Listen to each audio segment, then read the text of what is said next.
For more than 3,000 years, the gold mask of Pharaoh Tutankhamun stayed hidden in the Valley of the Kings.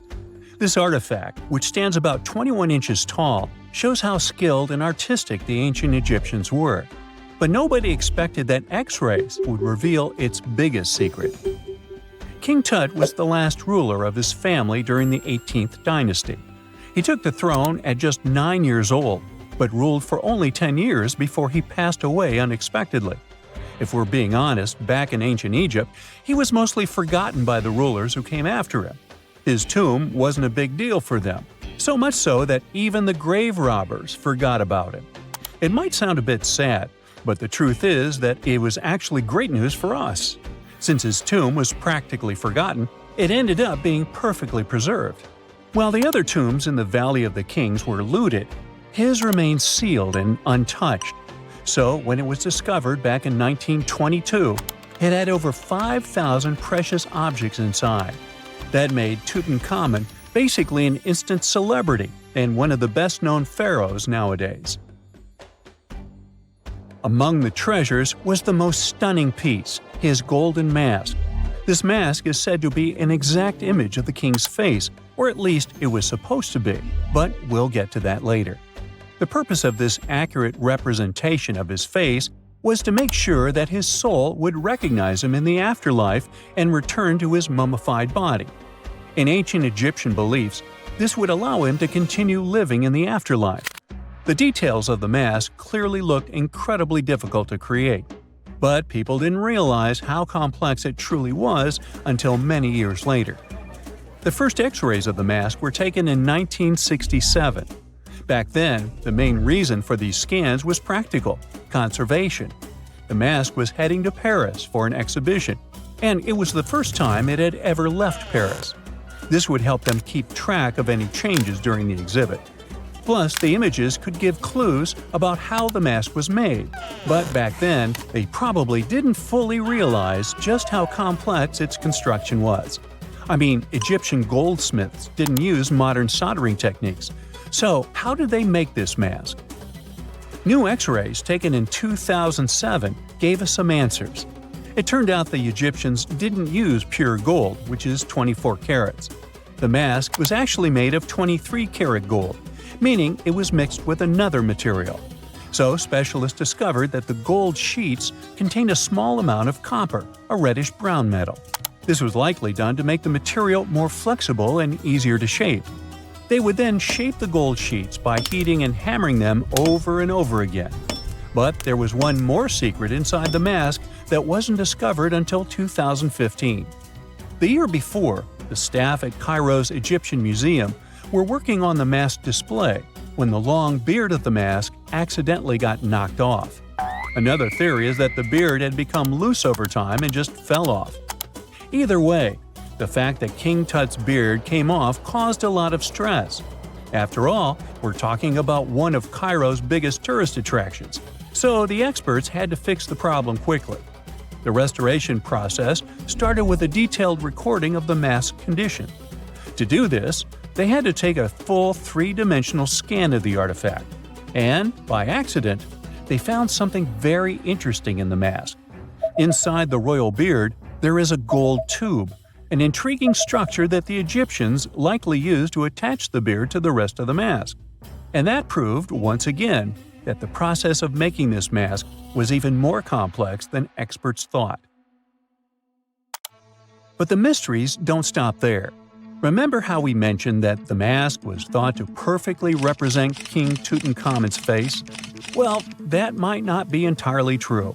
Some popular theories suggest the mask was never meant for him and was actually made for someone else. A study published in 2015 suggested the mask was originally made for a female pharaoh, his supposed stepmother, the famous and beautiful Egyptian queen Nefertiti. The biggest clue comes from an inscription on the mask. At first glance, it seemed to belong to Tutankhamun, but after a close examination, researchers noted that something else was actually written underneath King Tut's name. The royal name stamp seems to have been altered, and originally it had something written on it that translates to Queen Nefertiti. There is another feature of King Tut's golden mask that was overlooked for years, which adds even more mystery. As we mentioned earlier, experts believe he wasn't respected much by the pharaohs who came after him. And one of the clues that made archaeologists think this is the pierced ears on the mask. Some researchers believe that King Tutankhamun wouldn't have worn earrings after he was a kid. So, according to their theory, by the time he passed away at 18, he shouldn't have been represented with pierced ears.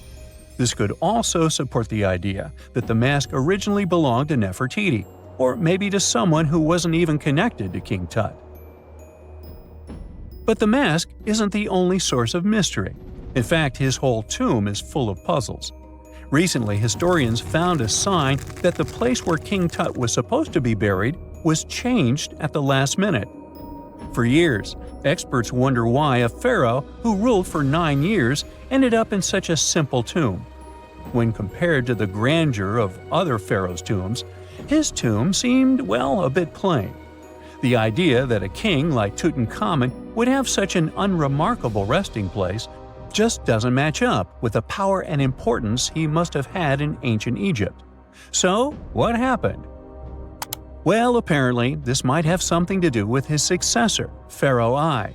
After King Tutankhamun passed away, researchers believe that I made sure to erase him from Egypt's history. So, one theory suggests that he was probably behind the quick decision to place King Tut's body in a smaller, less impressive tomb. When experts looked at I's own tomb, they found something interesting. There is a large wall covered in painted baboons. This is the same type of artwork found in Tutankhamun's tomb. It seems like the same person might have chosen the artwork for both tombs. Now, the design and decoration of the two tombs are almost identical, suggesting there was a shared hand behind both. But there is one key difference. I's tomb is fit for a king. It's much bigger and more impressive, even though the style and artwork are similar to what you see in Tutankhamun's tomb. So the theory suggests that I decided what went into both tombs. Since Tut passed away unexpectedly at a young age, his grand tomb wasn't finished in time. Normally, pharaohs start building their tombs while they're still alive to make sure everything is perfect.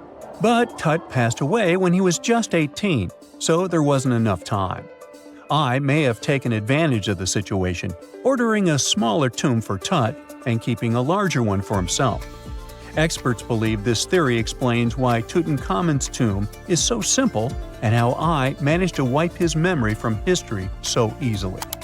But in the end, the story of King Tut's mask and tomb is full of mystery and intrigue.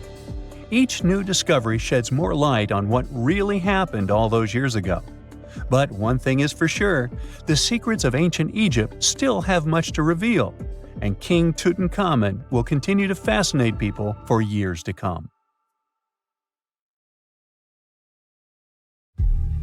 Unlike many other ancient Egyptian burial grounds, King Tutankhamun's tomb stayed hidden and free of unwanted thieves for 3,000 years. One reason was that the tomb was smaller than average and tucked away in a place called the Valley of the Kings. This area was already being extensively explored by the time they stumbled upon Tut's spot. The entrance was all covered in debris from building a nearby tomb, which must have also helped keep it a secret. There were also zero writings or signs on the outside of the tomb. Time passing also played a part in keeping it in amazing shape until the 1920s, when a man named Howard Carter finally made it in. But was Carter that big of a hero? Some recent findings say he might have been sneakier than initially thought. People used to think Carter wasn't just a glorified treasure hunter, he was a true archaeologist. Before Tut, he had been on a relentless quest for Egyptian artifacts. He discovered his interest in these unusual objects when he was a child, and soon started drawing the sculptures and inscriptions that were found in ancient tombs. After stumbling upon the remains of King Tut, Carter spent a decade recording and processing all sorts of objects, like golden thrones, chariots, and statues from Tut's tomb, shipping them down the Nile to Egypt's museum in Cairo. Well, at least that was the official story. More recent discoveries claim that not all of the objects made it to Egyptian officials. A secret letter seems to uncover Carter's little 10 for them, 1 for me policy. The letter in question was sent to Sir Alan Gardiner, a philologist and friend of Carter's, dated from 1922. In these writings, Carter mentioned having found the tomb and was asking his buddy for some advice. In another letter from 1934, Gardiner seems to be thanking Carter for an amulet, which was sent to him as a thank you gift. Carter was adamant that it didn't come from Tut's tomb, but evidently it did. Even the British director of the Egyptian Museum was onto Carter's sneaky endeavors, but couldn't prove it. He compared Gardiner's amulet to others from Tut's tomb, and lo and behold, they were a perfect match. Gardiner was so disappointed to have been put in such a sticky situation that he vented to Carter in another letter. Deciding to be a good friend, Gardiner didn't throw the famous archaeologist under the bus. Instead, he advised Carter to take those stolen goods back to Cairo, just like he'd advise you to like this video and subscribe to the Brightside channel for more amazing videos on the most unique topics in history.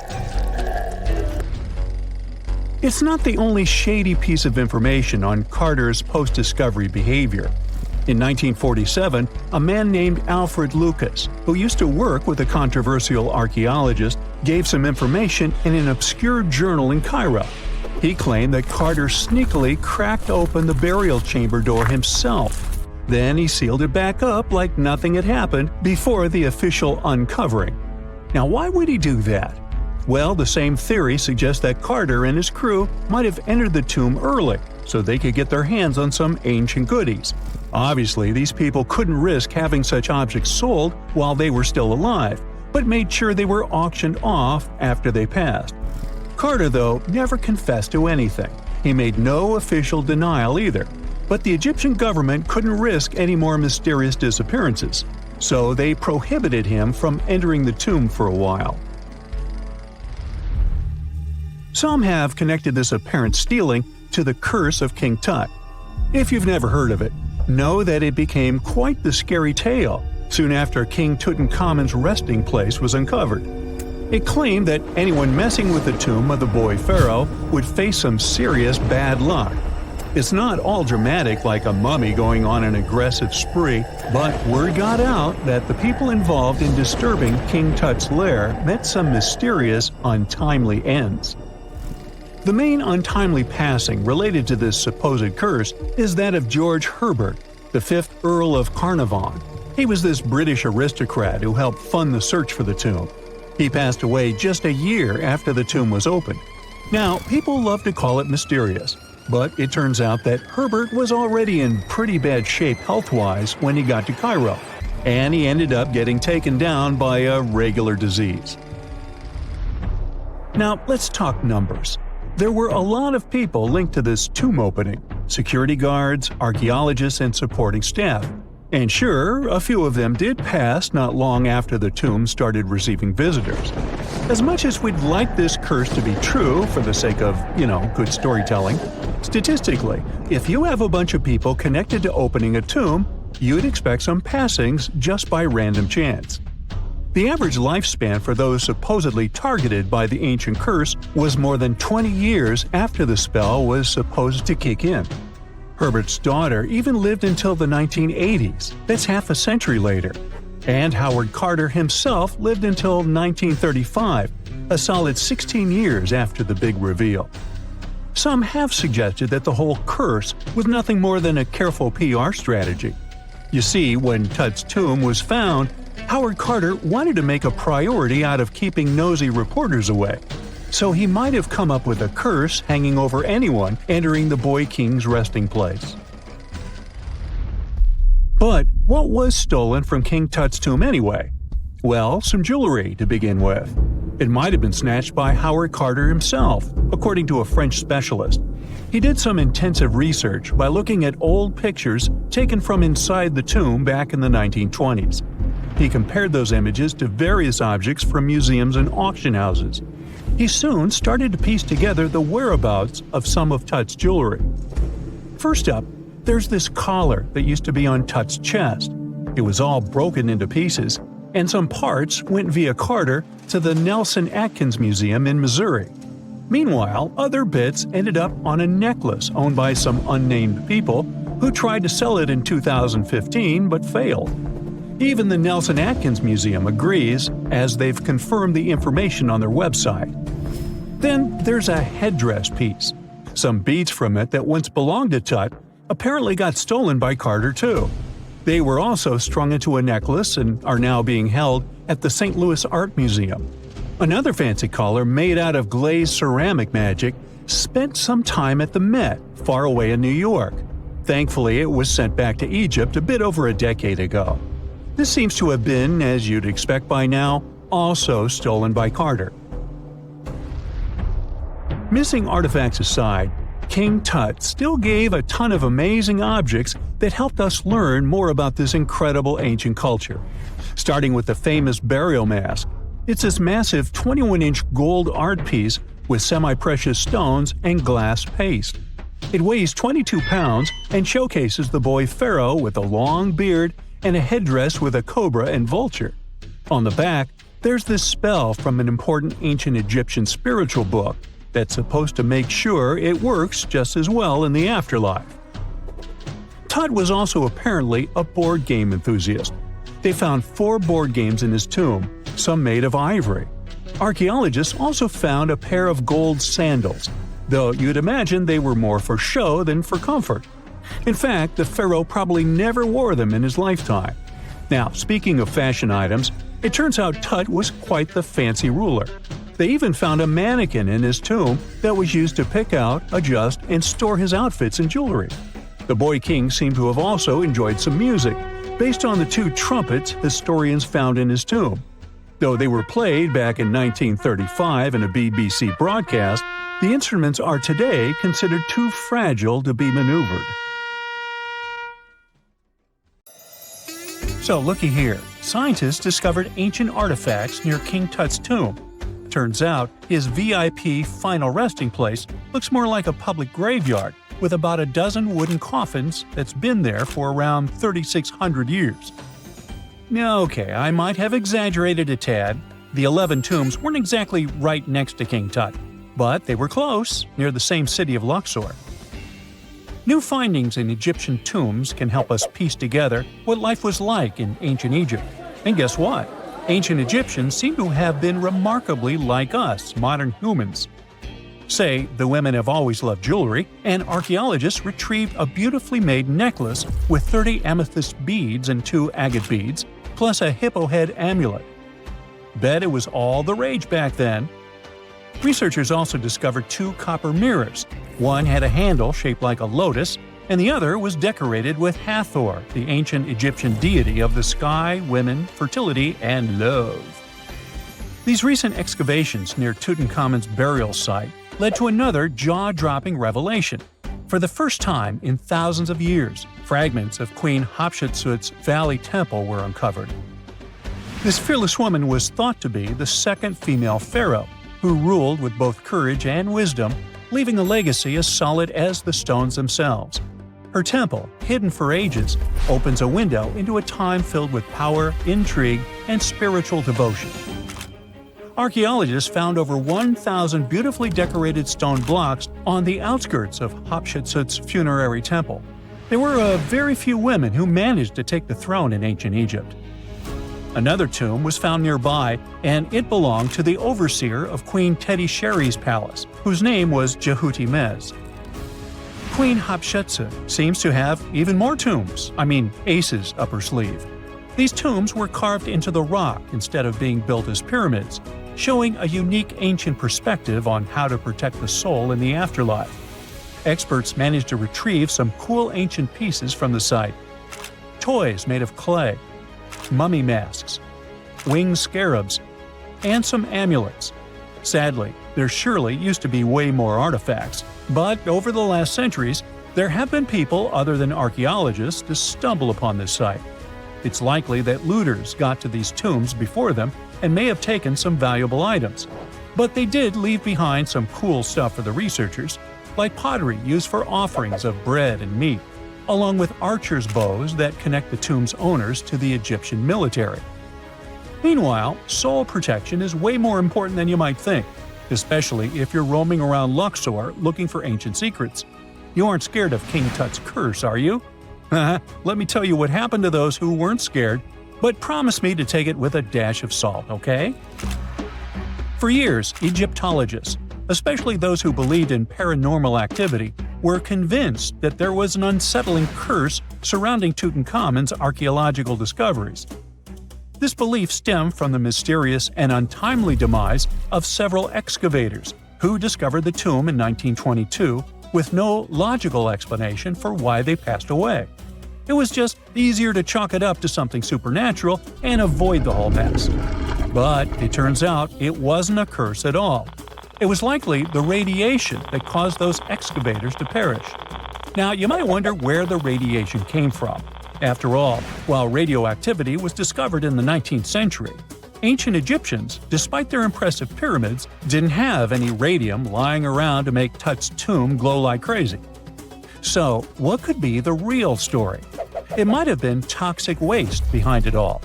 Toxic levels of radiation from uranium and hazardous waste have been lurking inside the tomb since it was sealed over 3,000 years ago.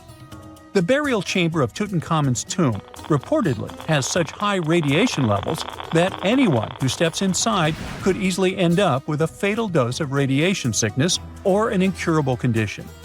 By the way, you can have a somewhat similar level of radioactivity if you don't get rid of those moldy dinner leftovers you left to perish in your fridge a month ago. But this radioactivity isn't exclusive to Tutankhamun's tomb. Ancient Egyptian artifacts discovery is rewarding yet dangerous due to unusually high radiation levels in Old Kingdom tombs all over Egypt.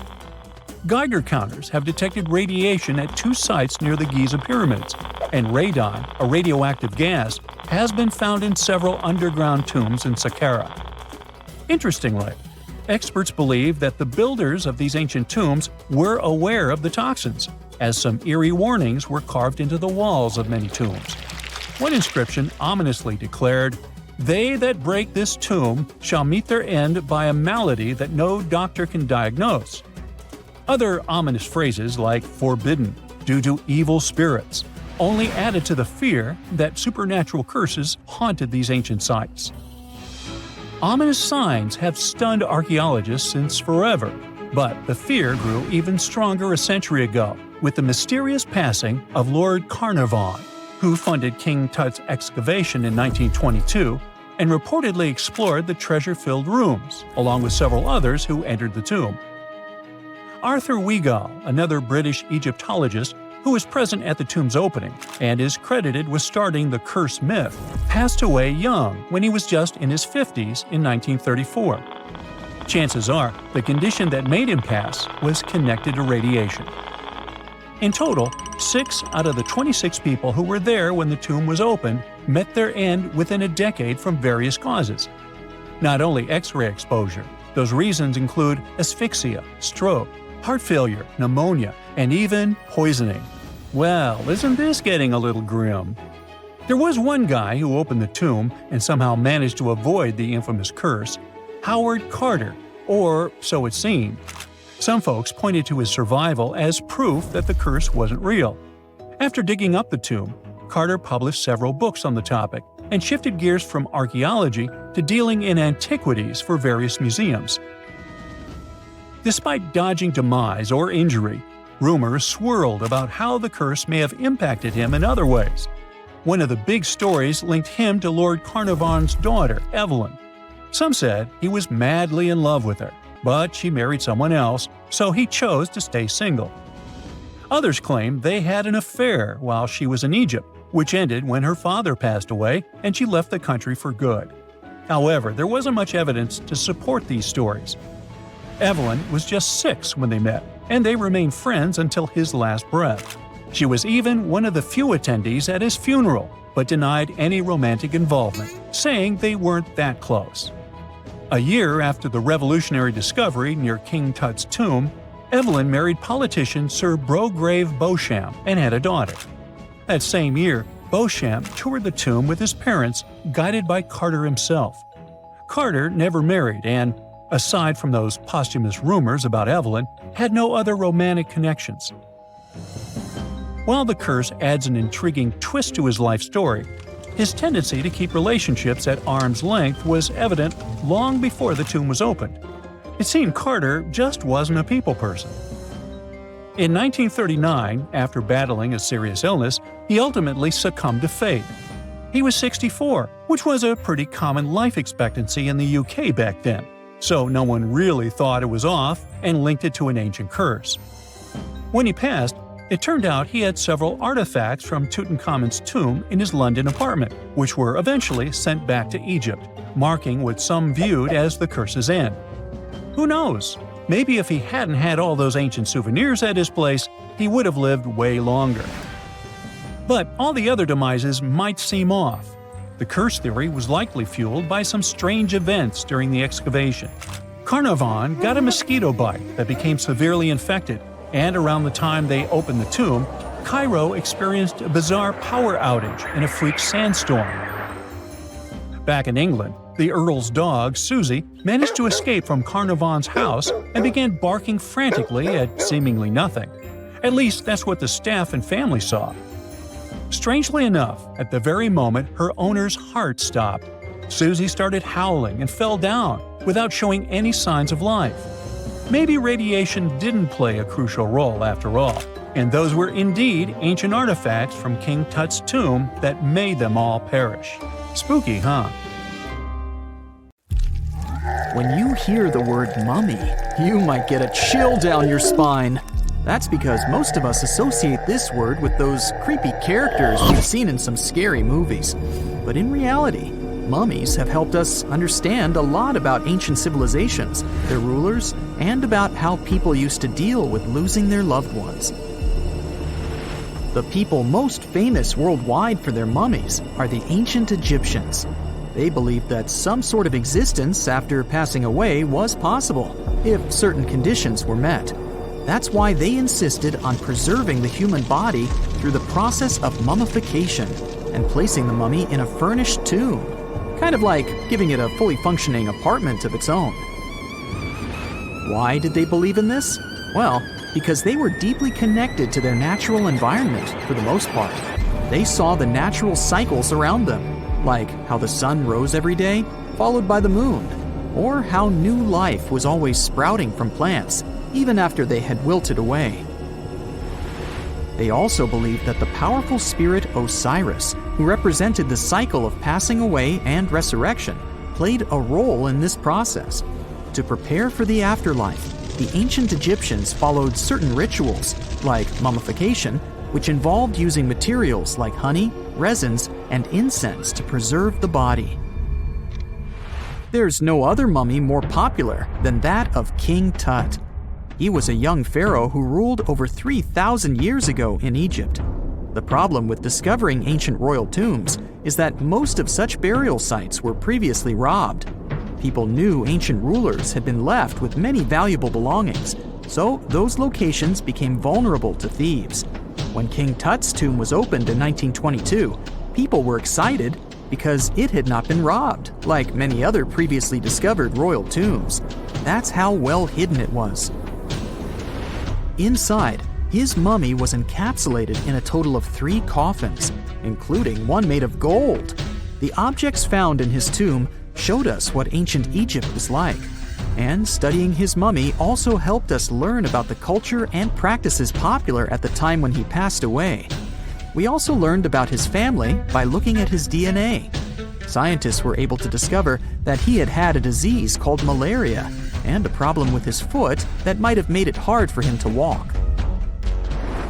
Ramses II was another pharaoh in Egypt who ruled for 68 years, which was quite a lot back in the day. He was known for his expansion campaigns and building projects. Many objects from his time as a ruler still exist today, including a large statue of him. Ramses II was about 6 feet tall and lived to be about 90 years old. After looking at his mummy, scientists concluded that he may have had a medical condition that affected his spine. Now, remember those thieves I mentioned before? They are probably the reason why Ramses II ended up in a plain coffin in a secret collection of royal mummies at Deir al-Bahari, which was rediscovered in 1881. Thankfully, archaeologists were able to identify him because his journeys had been recorded on his wrappings. The process was really tedious too. In fact, in ancient Egypt, the mummification process could take a staggering 70 days to complete. A special person would say a very specific speech while delicately handling the body and drying it out using a type of salt called natron. They also used linen and resin to make the body look more lifelike and to wrap it in cloth. The tomb was equally as important for ancient Egyptians. The walls of King Tut's tomb, for example, were adorned with intricate artwork that depicted his journey to the afterlife, from his burial procession to his passage through the underworld. The ancient Egyptians believed that everyone made this journey after passing away, and they filled their tombs with items and paintings to help the person in their spiritual travels. Additionally, the walls of the tomb were decorated with spells from a special book, which contained a collection of poems that the Egyptians believed would help people reach the afterlife. And speaking of how important this journey was, people also placed food in these ancient tombs. In King Tut's tomb, archaeologists discovered 36 jars of vintage beverages and 8 baskets of fruit, which were believed to be left there to help him in his journey to the afterlife. The Egyptians believed that traveling to the afterlife took a really long time, so they left a lot of supplies, such as food and water, to sustain their loved ones. Pharaohs also generally had numerous luxurious garments and beautiful jewelry in their tombs to ensure that they would have a fashionable journey. These items included various types of linen clothing, such as tunics, scarves, gloves, and headdresses, as well as a lot of gold jewelry with precious stones, like bracelets, buckles, pendants, necklaces, rings, and even precious depictions of insects for protection. Some were also deposited with fans made from ivory and ostrich feathers to keep them cool in the afterlife. Some ancient rulers were even placed in their forever apartments along with boats. For example, Pharaoh Khufu built the Great Pyramid at Giza as his tomb, and a large ship was found inside. King Tut, however, was buried with multiple boat paddles, but no actual boat. Instead, he had 3 chariots and numerous walking sticks made of precious materials, perhaps indicating he'd rather travel to the beyond by land, not by water. Amongst the most interesting objects found near ancient mummies are bottles of oils and perfumes. If rulers were supposed to be fashionable, why not smell nice too, right? Also, some of them had some ancient kinds of board games, most of them made out of precious materials like gold or ivory. One of those games was called Senet. It was very popular amongst the ancient Egyptians and very similar to modern-day chess. The ancient Egyptians may have the most famous mummies out there, but they weren't the first to invent the procedure. In fact, it all started in South America with an ancient civilization named the Chinchorro. As far as we know today, these people were the first to mummify their loved ones that had passed away. They did it somewhere around 2,000 years before the Egyptians started their own rituals.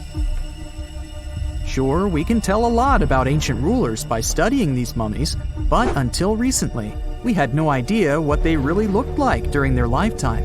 Not so long ago, though, some very special mummy paintings were found by archaeologists studying ancient Egyptian objects. These mummy portraits are highly detailed paintings of individuals that were made while they were still alive. Such paintings were often painted on wood, as opposed to the classical portraits we all know about, which are painted on canvas. They are known for their realism and beauty, and have even been used by researchers to diagnose diseases by comparing them to the corresponding mummies. Some of these portraits also include depictions of jewelry, which was later found on the mummies. The recent discovery of these mummy portraits in Central Egypt is significant, as it marks the first time in over a century that such paintings have been found. Mummies appeared all around the world naturally, too. Mummification can occur without people intervening because of natural conditions, like extremely cold or hot environments, places with a lack of oxygen, or accidental exposure to chemicals that preserve the body. These conditions don't allow bacteria to grow, resulting in the body remaining more or less intact. Famous Otzi was one of these mummies. We know today he was a man who lived around 5,000 years ago in Europe. But upon his discovery in the Alps in 1991, Austrian authorities initially believed that he was a modern mountaineer because of how well preserved the body was. However, after the Iceman was removed from the glacier, it was determined that he was actually from the Copper Age. Consider the Great Pyramids, one of the original 7 wonders of the world and the only one that still exists today. Did you know that the pyramids of Giza weren't the only pyramids out there? And they weren't even the first ones. First, there were the pretty good pyramids, but they didn't catch on. Nah, I made that up. Back to the story. In ancient Egypt, it was believed that kings were chosen by gods to serve on earth as their mediators. In the afterlife, they were expected to become gods themselves. The pyramid complex was built to make sure that the king had everything they might need in the afterlife. The complex included the pyramid, a palace, and temples. The tomb in the pyramid, where the king was buried, was filled with many things they might need, like furniture, food, and gold vessels. Actually, the first pyramid had been built 80 years before the first pyramid of Giza appeared. Overall, there were around 100 of them. Some weren't finished though, since the construction took a while and not every pharaoh lived long enough to see the end of the construction. And now let's talk about the construction itself.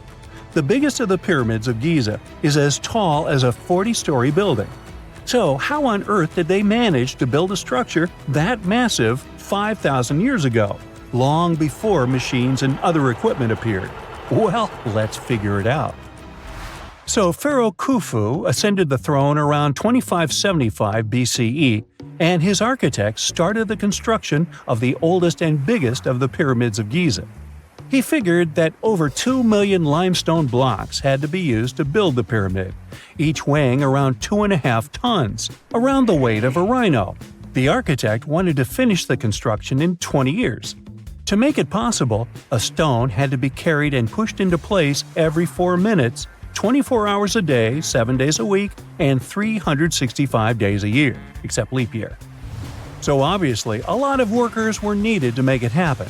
Many believe that it was enslaved people who worked at the pyramid's construction site, but that's not true. Workers came from all over Egypt to contribute to the project. All in all, around 25,000 of them. The Egyptians were doing all kinds of work, starting with manual labor and crafting tools to administrative work. They all worked around 10 hours a day. They were housed and well fed, and they were overall living a more comfortable life than an average Egyptian could afford at that time. Supposedly, the builders lived in a nearby temporary city and were a highly organized community with a strong leader. The pyramids seemed to be designed to align with the points on a compass, and their sides symbolized the rays of the sun. But back at that time, there were no compasses. Ancient Egyptians figured out the directions themselves and with amazing precision. To align the pyramids, they used 2 constellations. The construction site was arranged on the west bank of the Nile River. This also had a symbolic meaning. Just like the sun sets in the west, life sets in the west as well. The second pyramid of Giza was for Khufu's son, Pharaoh Khafre. It's a bit smaller, but this one has the famous noseless statue of the Sphinx. Of course, originally it had a nose. I would tell you what happened to it, but it's still a mystery, and no one knows for sure. Sphinxes have the body of a lion and the head of a human. They were considered guardians of important areas. This famous Sphinx, also pronounced Sphinx, has the head of Pharaoh Khafre and is guarding his pyramid, facing the sunrise. The Sphinx is one of the biggest and oldest statues in the world. Originally, it not only had a nose, but was also painted. Scientists have discovered traces of the red color of its face. So, most likely, the Sphinx was painted red. There are also remains of yellow and blue color on its body. The statue definitely wasn't boring. Till around 1800, the Sphinx was buried up to its shoulders until an adventurer with a team of 160 men dug it out. But let's get back to the construction. The workers, of course, needed stone blocks. There were two main places where people could get these stones. One source was close to the construction site, but that fossil-lined yellow stone was only suitable for the pyramid's interior. The limestone blocks for the exterior were hauled from 8 miles away on 30-foot-long sleds. Apparently, it wasn't too hard to pull them. The sand mixed with the right amount of water was pretty slick, and 10 people could move a sled even with a rock weighing so much.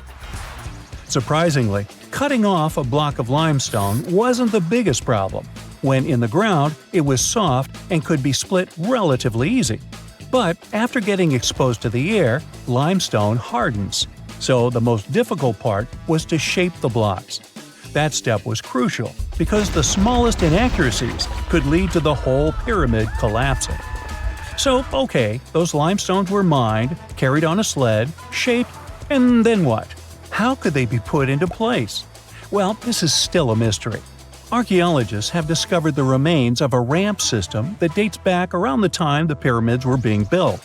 So historians have come to the consensus that, most likely, the Egyptians designed a unique ramp system to move and pull huge stone blocks.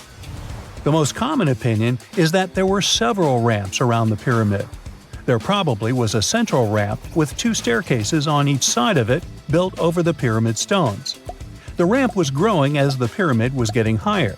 People might have been walking up the stairs, pulling up stones on wooden sleds. But this is just one of the options. Other experts say that the ramps were around the pyramid, and some say that the ramps were inside the pyramid. Maybe we will never know for sure, and it'll forever remain a mystery. The exterior limestone of the pyramid was polished with sand and stone until it gleamed. On top, there was a gold and silver capstone, which glimmered over Egypt like a second sun. So that's how it was 5,000 years ago. Now, about the interior. Surprisingly, there's not much inside the pyramid. Most of it is just solid stone with very little open space. But let's take a quick look inside. From the entrance, there are 2 stairways, one going down and the other going up. They take us to the chambers. There are 3 of them inside. Now, why is that? Apparently, throughout the whole construction, a burial chamber had to be prepared at all times, just in case a pharaoh kicked the bucket before the construction ended. So, separate chambers were built one after another as the construction progressed. The last of them was the main one. It's called the King's Chamber. It's the one where Khufu was resting. It's the biggest room at the very heart of the pyramid, and there's a big passageway leading to it. It was likely used as a kind of elevator to move granite up to build the interior. Granite was also used to make 5 stories of support beams to ensure that the pyramid didn't collapse. And we can see that it worked since it's been standing for centuries. Unfortunately, none of these chambers have hieroglyphs on the walls. If you want to see the writings, you should go to the decorated tombs near the pyramids. Those pieces of art are depiction of ancient Egypt's culture and daily life. The texts allow researchers to study their language and grammar. The treasures that once were in the pyramids have been taken by people. There are also many secret tunnels and passages inside the pyramids, but even today, no one knows the whole plan of the interior. Scientists have been sending little robots with cameras inside for many years, but there's still a lot we don't know about the pyramids. Now they're trying to use an X-ray to scan the pyramids from the outside, without going inside. So yeah, ancient Egyptians did create a mystery no one has been able to crack for 5,000 years already. Whenever you hear about ancient ruins, you almost never picture them being suspended somewhere, or just randomly hanging on the branch of a tree, right?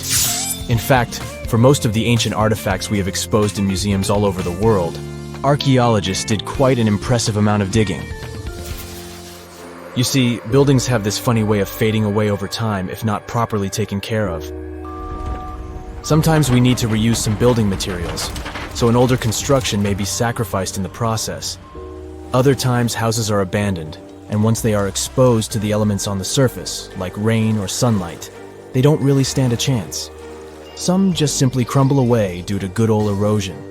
So the only way a piece of architecture can survive the test of time is if it's somehow gotten buried deep down. Now, how did they end up buried in the first place? Well, it's quite the comedy of errors. Ancient cities had a habit of gradually raising their ground level like a kid adding toppings to their ice cream sundae. You see, these settlements were always busy collecting food and building materials to keep up with their ever-growing population. But hey, who has time to deal with waste and rubbish? It wasn't exactly high on their to-do list back in the day. So when it came to building new houses, ancient civilizations found it much easier to save their sweat and tears by piling up the rubble and constructing right on top. But that's not all. Rivers would also occasionally flood and deposit a layer of sediment on the city floors, further encapsulating those ancient constructions. And in those dry regions like the desert, where the wind likes to show off its sand and dust dance moves, you can bet it was a constant struggle to keep the establishments clean. One hilarious example is the Sphinx, which had its head buried in sand until a group of archaeologists unearthed it in 1817. Some ancient towns eventually got covered up because they were completely abandoned. With less human activity to control their expansion, plant seeds couldn't resist the opportunity and sprouted all over the place. They gobbled up carbon dioxide from the air and grew, adding more and more bulk to the ground. Those cheeky roots even decided to stabilize the soil made from decaying plant matter, creating layers upon layers of earthy goodness. It's like the ultimate DIY project Mother Nature embarked on, with plants as her loyal helpers. The act of digging into the secrets of ancient civilizations is not just about unearthing a lost world. It's also an epic quest to reveal the hidden treasures beneath layers of history. But how do archaeologists know where to dig in the first place? If everything is covered in layers upon layers of sediments, debris, and plant roots, they must have some sort of system they rely on before embarking on a new project, right? For starters, they're not always the ones suggesting an archaeological dig in a certain location. Let me explain. Let's say you're a contractor and you want to build a new fancy apartment complex in your city. Some local legislations have certain requirements before your project can start, though.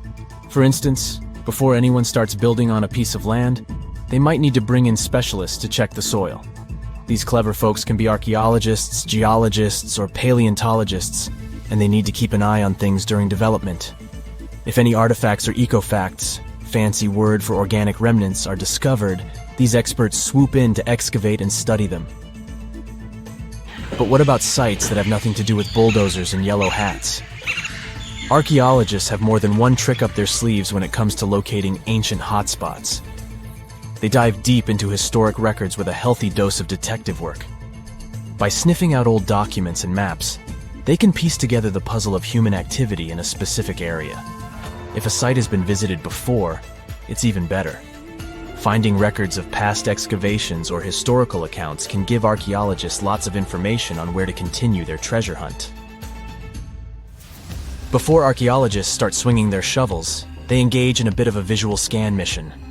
Armed with a grid system, they'll stroll around the site, keeping their eyes peeled for any artifacts that might be hiding just beneath the Earth's upper layer. From groundstone tools to historic glass and even ancient garbage dumps, yes, they're all so valuable. These keen-eyed explorers can spot signs of human activity faster than most people. If they stumble upon midden soil, fancy term for a garbage dump, they know for sure that humans once called this place home. Archaeologists don't just rely on their trusty shovels, though. They have an arsenal of gadgets to aid in their search for hidden wonders. Geophysical tools are like their secret weapons. Take the resistivity meter, for example. This clever contraption measures the electrical component of the soil and any buried features or artifacts. A buried wall, for instance, will create a different resistivity reading than the surrounding soil. Magnetometers and ground-penetrating radar work in similar ways, showcasing potential hints of ancient treasures in the soil.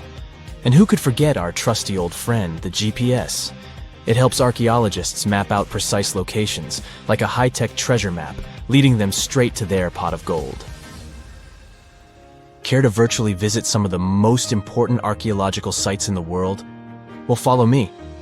In the United Kingdom, for instance, you'll find this interesting place called Stonehenge. It's one of many henges scattered around, but this one really takes the cake.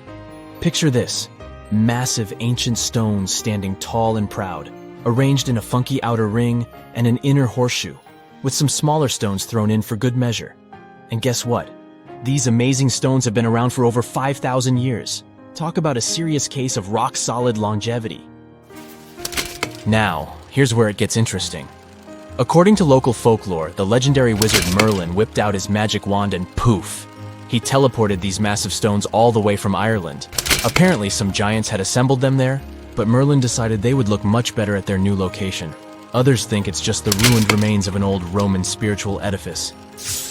These amazing structures were built by our Bronze Age ancestors. With their simple tools and limited tech, they managed to create this monumental masterpiece. Impressive, right? Unfortunately, there's still so much we don't know about this area. Stonehenge's initial purpose remains a mystery to this day. Sure, there are lots of theories, but scientists have yet to agree on the subject. However, we do know that it's perfectly aligned to catch the sunrise during the summer and winter solstices. The ancient city of Pompeii is an equally amazing archaeological site. Picture this: Mount Vesuvius, a notorious troublemaker, decided to throw a volcanic tantrum and completely covered this ancient Roman city. It turned it into a time capsule, located outside present-day Naples in Italy. Fast forward to the year 1748, when a bunch of adventurous explorers stumbled upon Pompeii. Lo and behold, they discovered a treasure trove of well-preserved goodies: streets, houses, food. Probably a bit stale by then. Blingy jewelry, fancy sculptures, colorful frescoes, everyday household items, and even animal and human remains. It was like an epic archaeological party. From the looks of it, Pompeii had it all. Fancy houses and villas, a massive 20,000-seat arena, cute little artisan shops, hangouts like taverns. And let's not forget the saucy spots like those luxurious bathhouses for some intense pampering. There's also the Sanctuary of Apollo, where people used to gather for their daily dose of worship. And of course, the bustling heart of the city, the Forum of Pompeii, where all the cool people used to hang out. And guess what? Pompeii is so cool that it made it to UNESCO's World Heritage List back in 1997. That's like the ultimate Hall of Fame for historical awesomeness. It also includes many other famous buildings and sites, like the Taj Mahal in India and the Acropolis of Athens in Greece. Have you heard of Gobecletepe? It's an ancient site in Turkey that literally made historians rewrite history books. Over 11,000 years ago, a group of prehistoric humans crafted an enigmatic masterpiece that's even older than Stonehenge.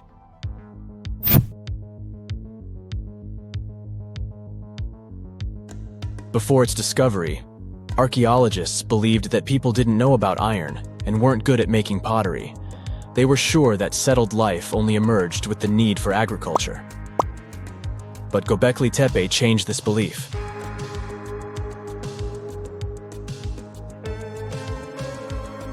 The place has revealed that it was the temple that paved the way for a settled life, not agriculture.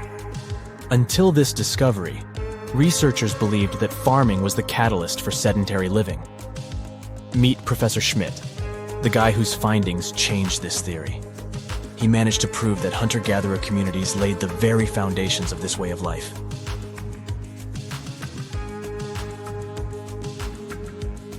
Back in the 1960s, other archaeologists visited the area, but they totally missed the mark. While surveying the region, they stumbled upon a hill with scattered limestone slabs and concluded it was just an old burial ground from medieval times. Little did they know that there was so much more to uncover.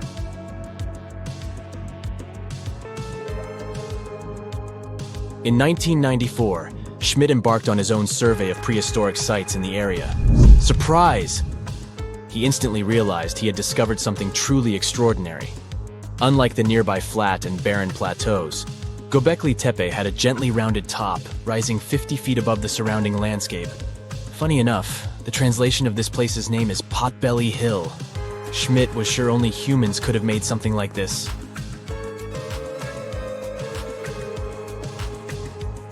Those broken limestone pieces that were mistaken for gravestones turned out to be way more exciting.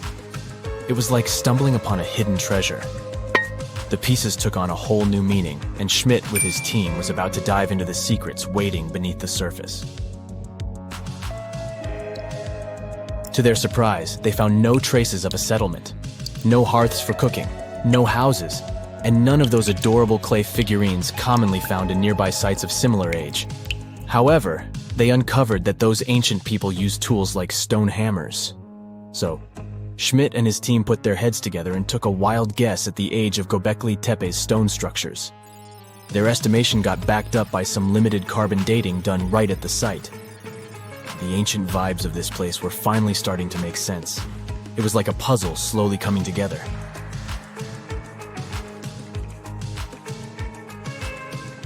You may think that back then, people didn't have special tools to create something as cool as Gobekli-Tepe. Not true. Turns out, these prehistoric folks used flint tools instead of fancy metal chisels. They were also skilled at chipping away softer limestone and crafting pillars right on the spot. Afterward, they carried the pillars a short distance to the summit and placed them upright. Once the stone rings were complete, they covered them with layers of dirt. Over time, they added new rings, and voila! You've got a cool hill to impress people in the future.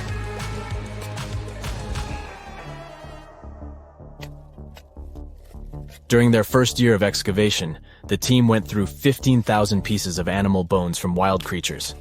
These people didn't have pet animals or grow their own food. They hunted wild animals for their meals. But things were about to change, because the place had everything they needed to start farming. Scientists say they had wild sheep and wild grains that could be domesticated. And guess what? Just 20 miles away, geneticists found evidence of the world's oldest domesticated strains of wheat at a prehistoric village.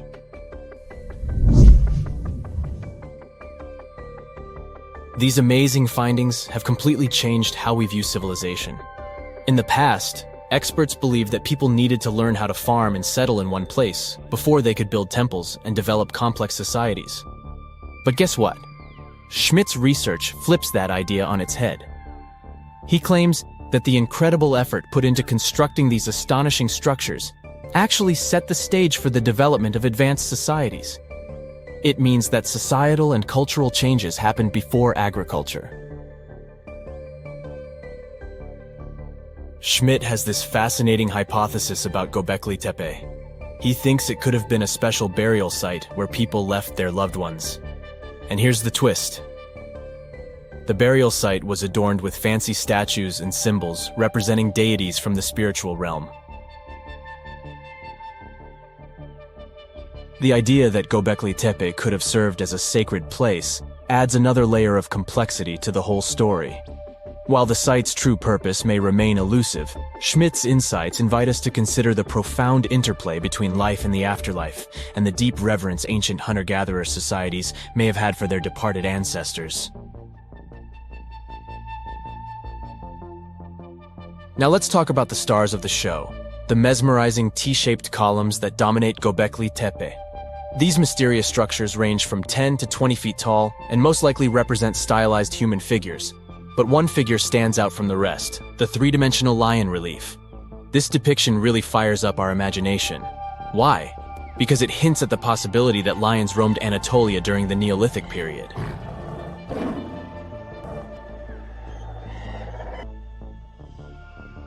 These standing stones are arranged in circles and placed in rectangular pits. Each circle has a similar setup. Two big T-shaped pillars in the center, surrounded by slightly smaller ones facing inward. Talk about a stylish arrangement. These towering pillars reach a whopping 16 feet and weigh between 7 and 10 tons. Some pillars are plain and simple, while others are like works of art with intricate carvings. Foxes, scorpions, and vultures come to life, crawling and twisting on the pillars' sides. But it's not just animals depicted on these stones. Some pillars have abstract shapes representing humans, and even small carvings of clothing items. Some of them even have belts. Now, there's one pillar that stands out from the rest like a rock star. This super old stone pillar suggests that a comet crashed into Earth. It happened during a chilly period that lasted about 1,000 years. Previous studies examining Greenland ice cores hinted at this comet theory, but now the carvings at Gobekli-Tepe prove it right.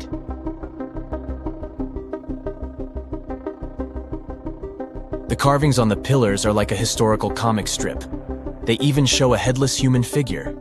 Researchers fed the images into a computer, and discovered their connections to constellations, indicating that this temple might have been an ancient observatory. It's like our ancestors were trying to document this cataclysmic event in their own unique way. Archaeologists have been excavating and researching Gobecletepe since the mid-1990s, peeling back layers of history and providing us with a deeper understanding of the intricate relationship between various elements. They have no plans to stop the whole process for another 150 years. Who knows what else they'll find? You see, Gobekli has been labeled purely as a ritual site with no signs of domestic activities. We were led to believe that the absence of water meant it couldn't support semi-sedentary communities. But scientists believe it's time to shake things up and approach Gobekli with fresh eyes. It's time to question what we believed before and use new evidence and different ways of thinking. Like, there might have been a group of people living in the area who didn't stay in one place all the time. They moved around a bit but still had their own civilization, living in the area semi-sedentarily. Gobekli is not just home to a single temple, but an astounding collection of over 20 ancient structures. As archaeologists delve into the depths of this wonder, they are unraveling its unique layout, featuring two prominent focal points at the heart of each establishment, complemented by smaller structures and dividing walls. What's even crazier is that in this area, there are over 200 obelisks, which are narrow tapering monuments. Listen to this. Neanderthal fiber technology. Nope, I'm not joking. The concept is real. In 2020, a team of scientists published a paper that redefined the way we saw our closest ancestors. A find in France changed archaeology forever, and it wasn't the first time something like this had happened. But let me start from the beginning. Neanderthals. For a long time, they fit the image of the typical cavemen. If you are now thinking of someone like Fred Flintstone, you wouldn't be much wrong. What was the reason behind this stereotype? When did we start believing that Neanderthals were not the brightest tools in the shed of evolution? In comes William King, a 19th century British geologist. He was the man who named the Neanderthals. Based on the bones King found, the scientist declared the species not intelligent, and this image stuck with the Neanderthals for centuries to come. But a piece of string, just a quarter of an inch long, changed everything. A small, dry river valley, Abri du Maras, was the place of the great find. Archaeologists unearthed a cord fragment next to a stone tool. Such twisted fibers could have been used for everything from making clothes to fishing nets. In prehistory, this was some advanced tech, and the Neanderthals seemed to have mastered it. Scientists already knew that these early humans made tar from birch bark, and that they produced shell beads. There's even evidence of Neanderthal art. They were definitely not primitive. The string section and similar finds are changing the way we perceive our ancestors. The world of archaeology is constantly changing. Take the pyramids in Egypt, for example. Turns out, they weren't really built by an army of people who the pharaoh made work until they passed out. Herodotus, the famous Greek historian, was the man who started the confusion. He claimed, in 500 BCE, that 100,000 men took part in the construction of the Great Pyramid in Giza. He made no mention of who they were and why they were building the pyramids. That's how the myth started. Huge stone slabs pulled by humans, driven by a foreman with a whip. But Egyptologists would beg to differ. Those are the scientists who study ancient Egypt's culture. Fairly recently, they uncovered a workers' village that told a different tale. Yes, there was evidence of hard work on the workers' bones, but the construction industry is demanding even today. It took almost 6 years for 12,000 workers to complete the world's tallest building, Burj Khalifa. Back in Egypt, 3 times more workers finished the Great Pyramid in around 2 decades. An impressive feat of ancient engineering, wouldn't you agree? Superiors looked well after the Egyptians who built the pyramids. Their diet was rich in protein. They had medical care and they got paid properly. In fact, they lived better than the non-working population. And they lived with their families near the construction site. Archaeologists know all this because they unearthed bakeries and dormitories with bread jars and other goodies. Looks like the pharaohs were okay employers after all, and the job market wasn't that terrible.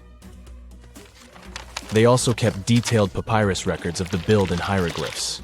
You and I wouldn't stand a chance of reading these letters that resemble images. Egyptologists had the same problem. For over a millennium, no one had used this type of font. And it's not like there was an English ancient Egyptian dictionary you could open and find meanings of words. But all this changed in 1822. A couple of decades before, the French found a broken slab of black granite. The stone contained one text in 3 scripts: Ancient Greek, Egyptian hieroglyphs, and Demotic. The last one was also the Egyptian language, but in a simplified script. Scientists dated it back to 196 BCE. The content is a religious proclamation. A French philologist and Orientalist, Jean-François Champollion, was the first one to crack the code. You see, people haven't forgotten ancient Greek letters. The Frenchman successfully matched the Greek letters with the ones in the Egyptian script. And voila, we were finally able to read hieroglyphs. The name of the piece of granite that made it all possible was the Rosetta Stone. The importance of its discovery went beyond archaeology. The word Rosetta Stone even entered the English dictionary. It represents a discovery that helps people understand an enigma that has been puzzling them for a long time. There are similar games. A symbol is attached to a particular message. Then you have to decode the message by replacing the symbol with a corresponding letter. In a nutshell, this is what scientists did with the Rosetta Stone more than 2 centuries ago. Do you know what is the oldest deciphered language in Europe? It has an unattractive name, Linear B.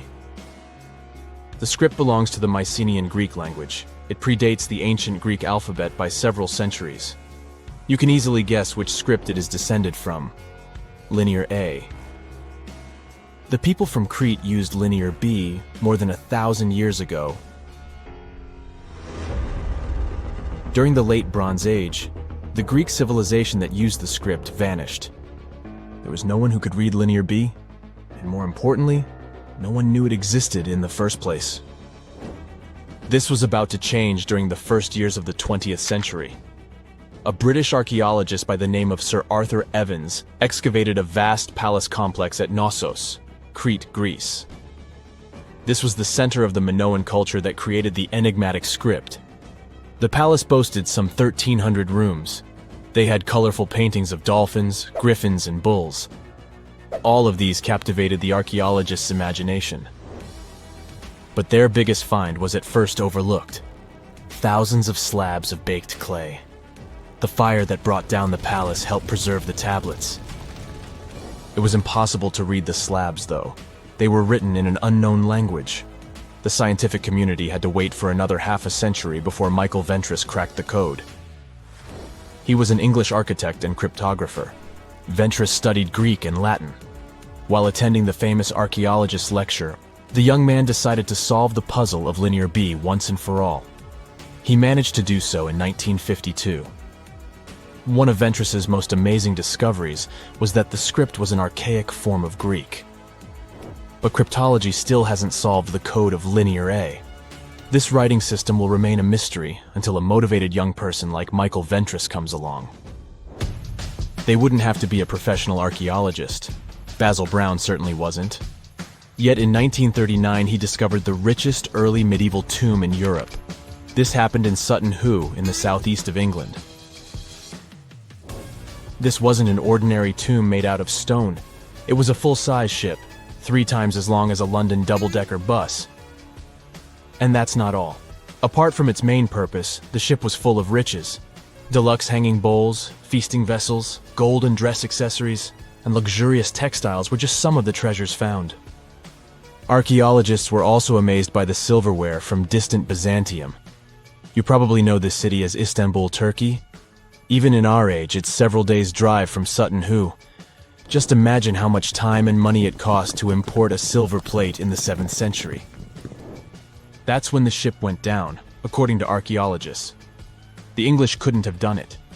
At that time, there was no England. The people living in the British Isles at the time were the Anglo-Saxons. Perhaps the ship from the grassy mounds in Suffolk belonged to one of their kings? We will never know. The local acidic soil did away with any possible evidence, or no one laid there in the first place. It could have been a cenotaph, which is a monument constructed to honor an important person. The archaeologists still don't have a definite answer. But what they have found at Sutton Hoo shed light on the Dark Ages. Before the discovery of the ship, they knew little about what had been going on in Britain after the Romans left. Now, the image of the early Anglo-Saxon society was much clearer. Perhaps the English soil will be the site of the next great breakthrough in archaeology. You know how it goes. As the years pass, common knowledge slips away faster than you can say, "What's that thingamajig for?" Just think, our grandkids will probably be scratching their heads over the buttons on our old-school phones. So it's no wonder that some ancient artifacts have got us all stumped too. Take a look at this funky object. Any guesses on what it is? A musical instrument, a toy, or maybe something out of this world? Beats me, and even the experts have no exact answer. This little guy is a Roman dodecahedron, discovered by some amateur archaeologists near Lincoln, England. It's shaped like a fist and made of a mix of metals. Now, as for what this thingy was used for, that's the million-dollar question. Supposedly, these guys were all the rage back in the day in northern Gaul and Roman Germany. According to some ancient maps, similar dodecahedrons have turned up in Europe, Britain, and even along the maritime Silk Road in Southeast Asia. The plot thickens as more and more of these dodecahedrons pop up. Some had wax inside, leading scientists to think they were candle holders. Others think they might have been used for knitting gloves, since none have been found in warmer regions. There's even one found in Geneva with zodiac signs etched on it, sparking some woo-woo theories about fortune-telling. And now a fresh discovery has got everyone's head spinning. Could this be some kind of sacred tool for the Romans? Who knows? Maybe it's the first multi-tool ever, invented way before Swiss Army knives were a thing. Carved stone balls from Scotland are another historical mystery.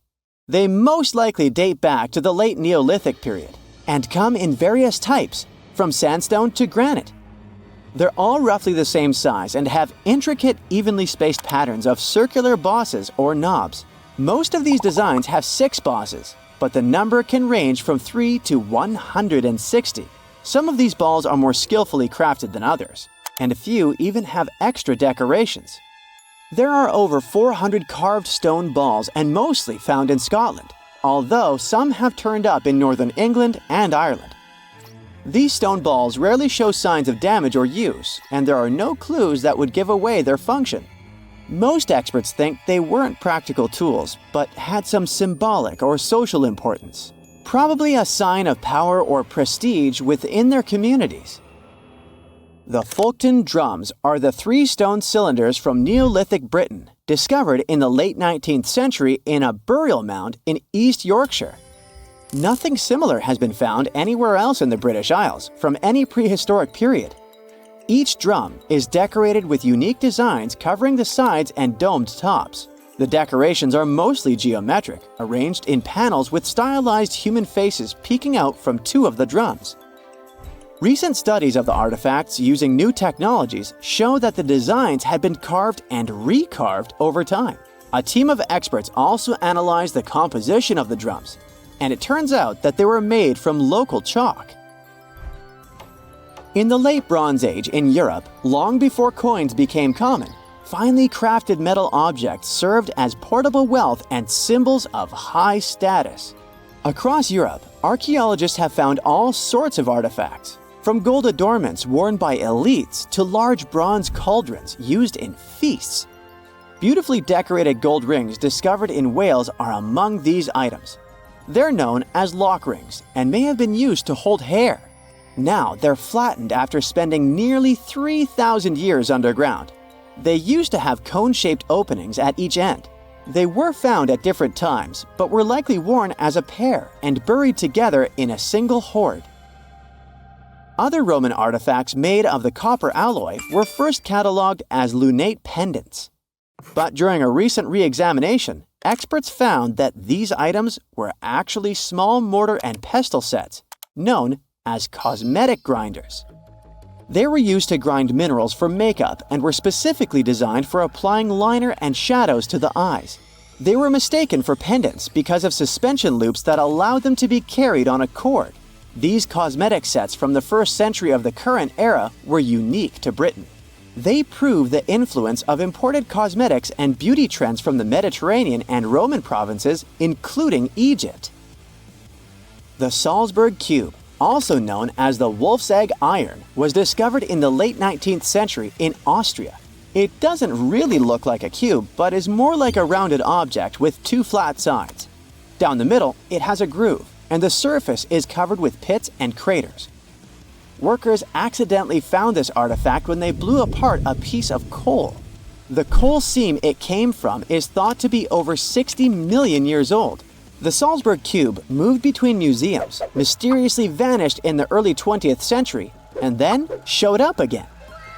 Some researchers thought it must be a Victorian-era candlestick holder, but still, no one knows the true story of the cube or its current location.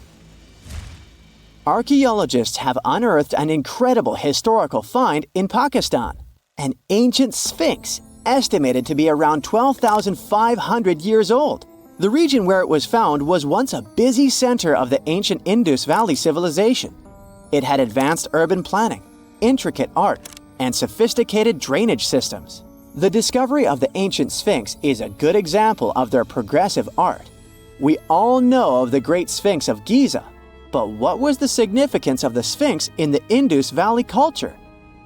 Their Sphinx has designs and carvings that show scenes with their daily activities, which means it may have had a more complex role than a symbol of power or guardian. It could stand for a balance between humans and nature, or even a deity associated with agriculture. Arauca in Chile sits on the sandy dunes of the Atacama Desert, known as the driest desert in the world. Long before this coastal town was built in the 16th century, the Chinchorro people called this region their home. Archaeologists found hundreds of their mummies.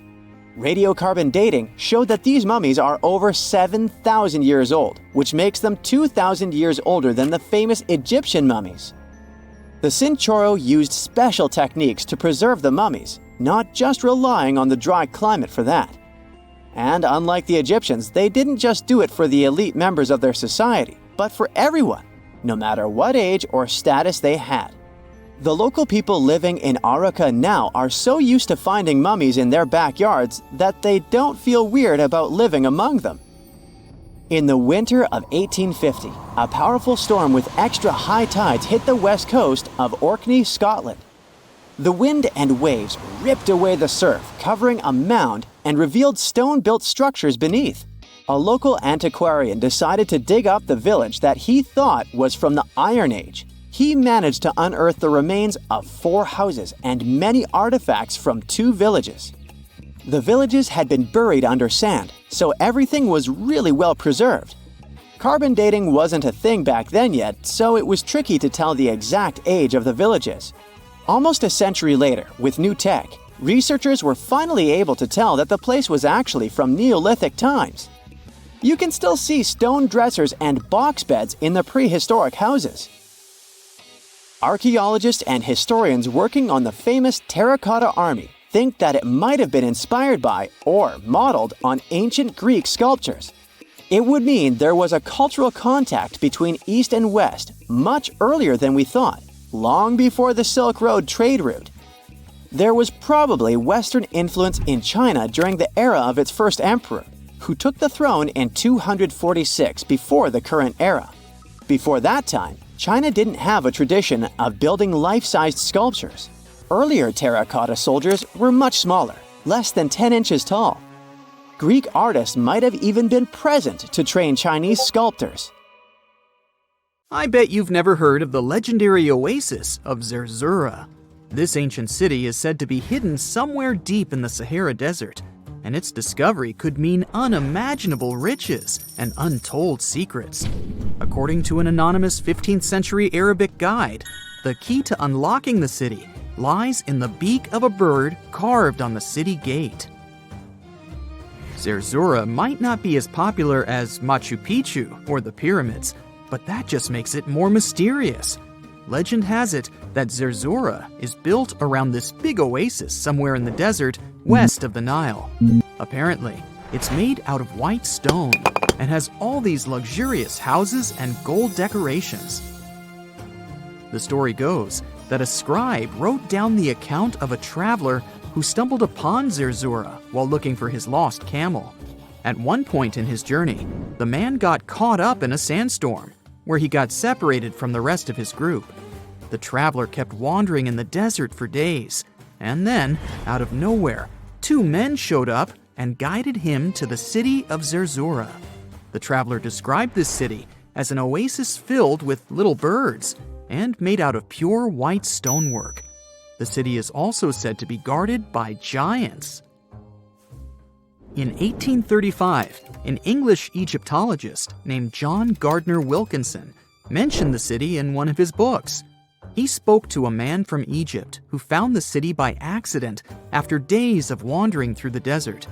He mentioned some ruins, unusual stonework, and a large oasis surrounded by palm trees. The man even gave some instructions on how the city could be found, indicating that it might be in the western desert of Egypt. But here's the kicker. Even though a group of explorers went out to find Zerzura, they didn't succeed. At the same time, they did stumble upon a bunch of previously unknown oases. In the early 1900s, numerous expeditions were sent to find the city, including one with a fleet of Ford Model A trucks. But, alas, none were successful. Others say Zerzura did exist at one point, but not anymore. It's possible it was swallowed by the desert. It's believed that back in the day, the Sahara Desert was actually green. Scientists even found traces of ancient rivers that flowed through the area 100,000 years ago, creating green corridors across the desert. But Zerzura might have never been real to begin with. Maybe it only existed in the minds of people, a figment of their imagination as they were struggling in the African desert. For thousands of years, people have been obsessed with the hunt for another lost city, Atlantis. But if this place really existed, where on Earth, or under the sea, could it be? According to Plato, Atlantis was an actual place, and it was supposedly located somewhere in the Atlantic Ocean, near the Strait of Gibraltar. But how did this mythical city become synonymous with a perfect, paradise-like society? Well, you can thank Ignatius Donnelly for that.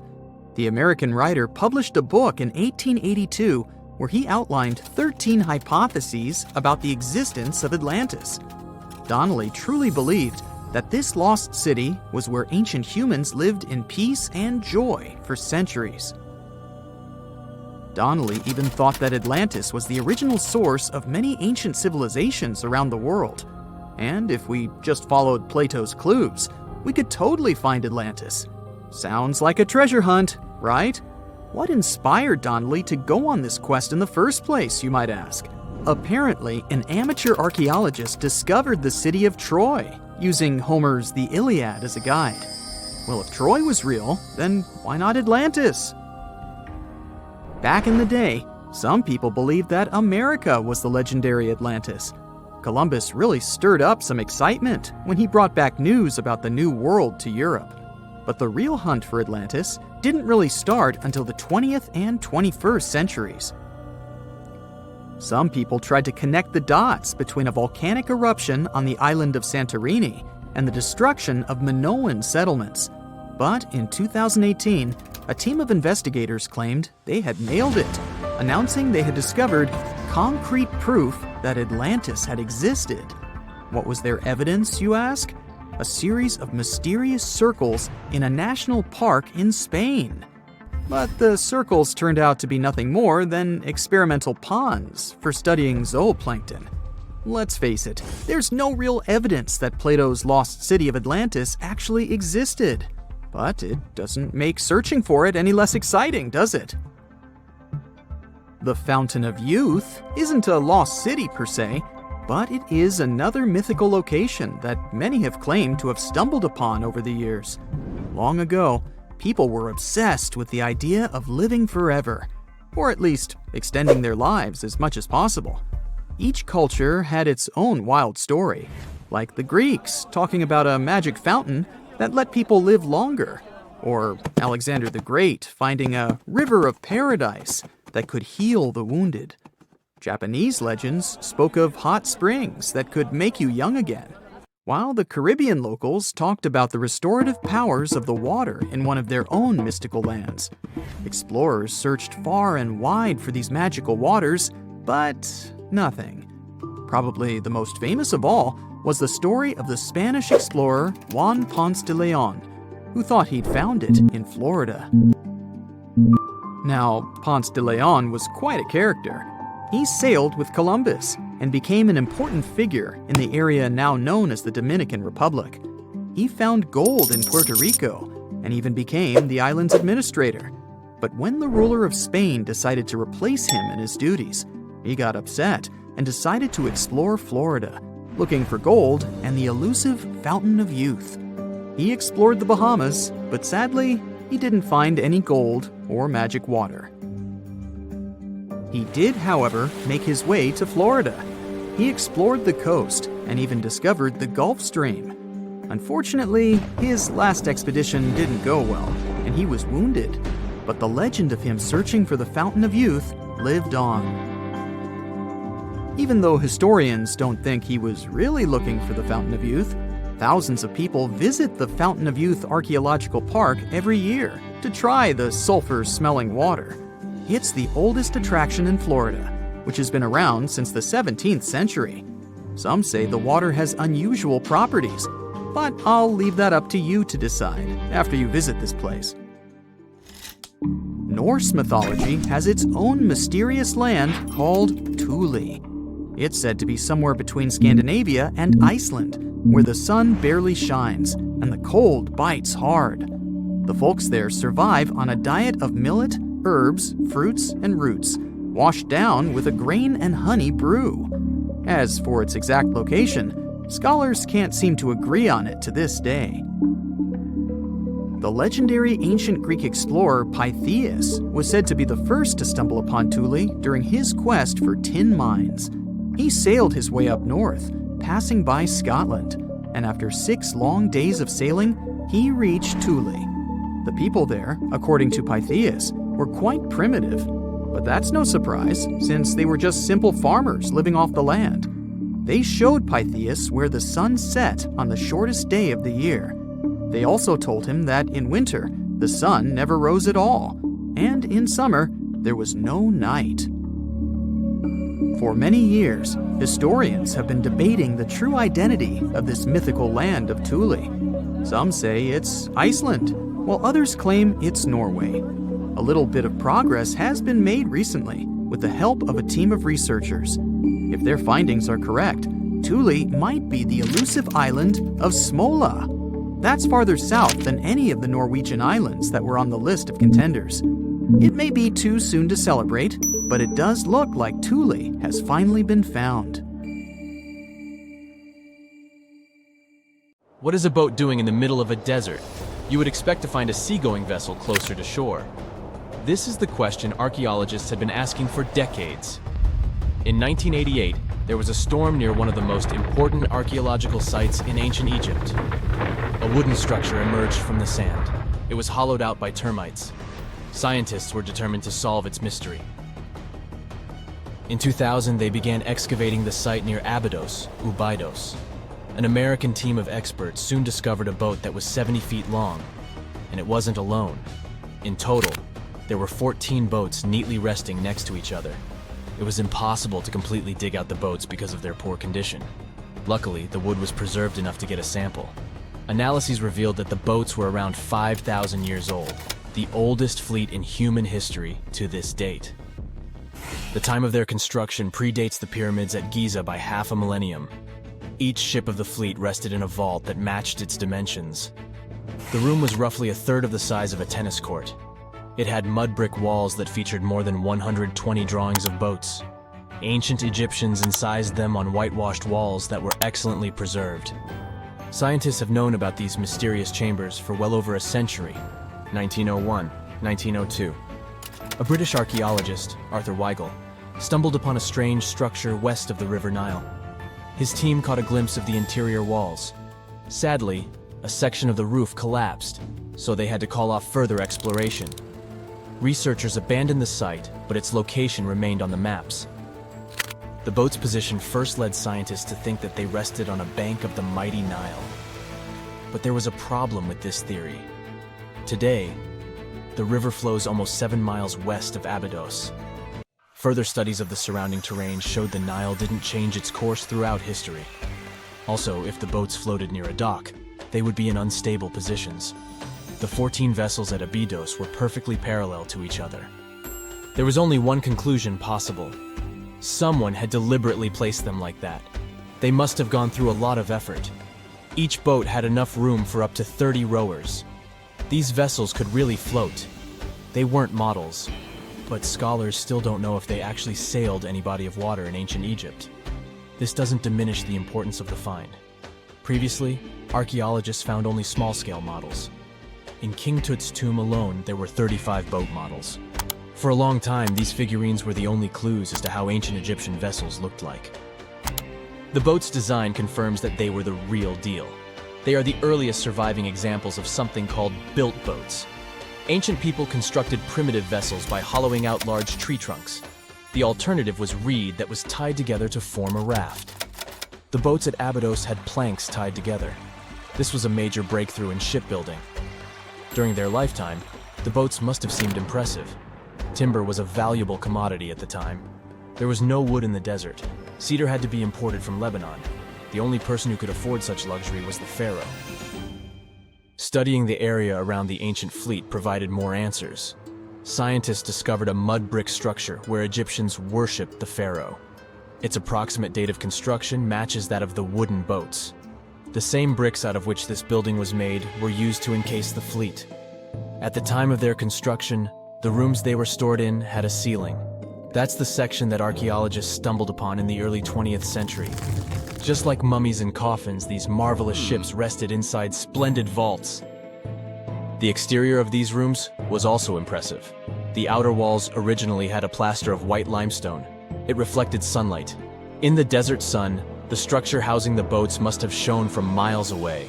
Ancient Egyptian builders used the same technique to cover the pyramids 500 years later. Today, their surface looks jagged, but it wasn't always like this. When they were constructed, the pyramids had a top layer of fine white limestone. Their surface was smooth and it gleamed in the sunlight. Instead of stairs, the outer layer of the pyramids was more of a sleek ramp. Archaeologists were left with one final question. Which pharaoh owned the fleet? The answer lay just a mile from the site. This is where the tomb of a pharaoh from the 5th dynasty rested, King Senwosret III. Its time and style of construction matched the ones of the chambers with boats. The very end of his rule might explain how the boats ended up in the middle of the desert. The pharaoh probably passed away in northern Egypt. Then his body was transported down the Nile to Abydos in a marvelous procession of decorated boats. The vessels were later lowered to chambers near the final resting place of their owner. This had a symbolic meaning. In the ancient Egyptians' belief system, ships played a key role. Their supreme deity was Ra. He traveled through the sky during the day in the form of the sun. At nighttime, he sailed through the netherworld in a solar boat. The pharaoh identified himself with Ra. That's why he needed boats in the afterlife. That was the only way to regenerate himself. Just as the sun rises every day above the horizon. This belief existed for thousands of years.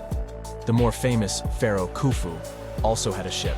Scientists found it in 1954 next to his pyramid at Giza. It is some 4 centuries younger than the fleet at Abydos, but Khufu's ship was almost 2 times longer. The Great Pyramid of Giza and King Tut's tomb are some of the most famous archaeological finds in Egypt. But there are many more secrets hiding beneath the endless sands of the Sahara Desert. Recently, 2020, archaeologists found a lost city there. They have labeled it as the most important discovery since King Tut's tomb, 1922. The city of Aten is some 3,000 years old. Historians hope it will give them a unique insight into the everyday life of ancient Egyptians. The famous archaeologist and Egyptologist Zahi Hawass proclaimed the site a lost golden city. Aten sits some 300 miles south of Egypt's capital, Cairo. It is close to the famous Valley of the Kings. Archaeologists first found sections of mud brick walls that spread out in all directions. They discovered complete rooms with tools of everyday life inside. The research team unearthed a bakery, a residential neighborhood, and an administrative district. They all date back to the time when the Egyptian civilization was the wealthiest in its long history. They were also the first to make objects from iron. In 1911, scientists found a set of iron beads near a village in Lower Egypt, El Girza.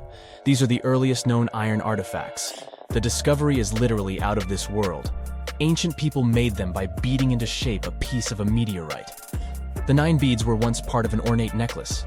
They are now blackened and corroded, which is perfectly normal for a piece of jewelry that is over 5,000 years old. They consist of an iron-nickel alloy. Researchers were impressed by the skill of ancient jewelers who processed the beads. Their craftsmanship is more impressive when you think that they didn't know the stellar origins of the material. The Great Pyramid of Giza also has a remarkable feature. An international research group investigated the electromagnetic response of the structure to radio waves. They found that the pyramid has the ability to concentrate electromagnetic energy inside it. This occurred inside its chambers as well as under the pyramid's base. It contains an underground, unfinished chamber. It seems that the electromagnetic response is connected with the properties of limestone, the Great Pyramid's main building material. The research results might have a practical application. The way solar cells and nanosensors function could be improved by this remarkable find.